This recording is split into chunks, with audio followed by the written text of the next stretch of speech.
Ang karang merkado sa Dakbayan sa Mandawi, kakasamtang gigipuyan sa pipila ka mga pamilya gikan sa Dakbayan mismo, apan sila usabang na sinaping may mga horror stories sa ilang lugar sa mga butang nga gingong katingadan. Anang report ni Nico Serino. Gipang demolish baguhay lang ang mga stalls o payag-payag palibot sa karaang merkado sa Mandawi. Ang dos andana nga edipisyo wala na gamita, human kini magusbat sa miigo nga linog ni atong 2013. Ug human maguba ang ilang mga barong-barong, ang ubang mga residente nga wala pay kapuy-an, temporaryong mipasilong sa karaan nga merkado.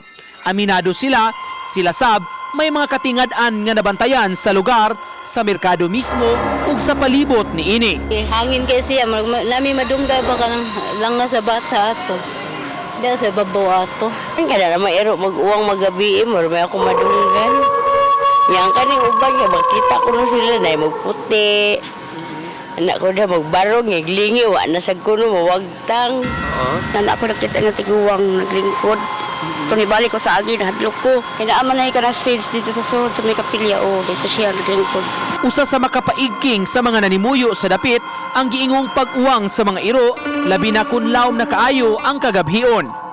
Mututok gyud ang mga iro sa tungang bahin sa merkado ug adto mag-atubang. Manampong gusdunggan, nya nagbukot ko sa habol. Kay saba man kay mga iro, magtubag-tubag man sila.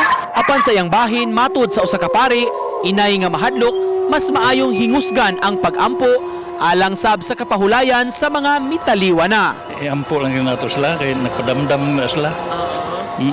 Makadisturb na sila pero dili naka-hurt, no? Kanang magpadamdam na sila, pahinumdum ba? Kalabi na itong mga walagi nag-ampo yung taon para nila.